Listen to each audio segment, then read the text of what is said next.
पूर्व सञ्चार मन्त्री स्विजरल्यान्ड सुटुक्क भागे अनुसन्धानको घेरामा पर्ने डरले भनेर समाचार लेखेको रहेछ। त्यसप्रति मेरो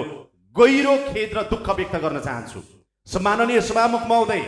यो स्मार्ट टेलिकमको 30 अर्ब ठगी प्रकरण भनेर र त्यसमा मलाई जोडेर सुटुक्क चाहिँ स्विजरल्यान्ड भागे भनेर लेखिएको समाचार यति निरर्थक, यति भ्रामक, यति घटिया र यति तल्लो स्तरको सी ग्रेडको पत्रकारिता पनि भन्न नसुहाउने हिसाबमा जसरी समाचार प्रकाशित गरियो, यसले मेरो मान सम्मान प्रतिष्ठा, मेरो राजनीतिक जीवन, समग्र संसद सांसदको भूमिका र मेरो पार्टी प्रतिमा पनि यसले चाहिँ अपमान गरेको मैले महसुस गरेको छु र यो सम्मानित संसदमा रेकर्ड रहोस् भनेर म यसको खेद र भर्त्सना व्यक्त गर्न चाहन्छु। म चुनौती दिन चाहन्छु। स्मार्ट टेलिकम प्रकरणमा मैले सम्माननीय सभामुख महोदय एउटा मिटिङ, एउटा फाइल ल्याउने, एउटा फाइल अगाडि बढाउने, एउटा फाइल पारित गर्ने मन्त्रालयका अथवा सम्बद्ध कुनै पनि निकायसँग मैले एउटा मिटिङ मात्रै पनि गरेको रहेछ भने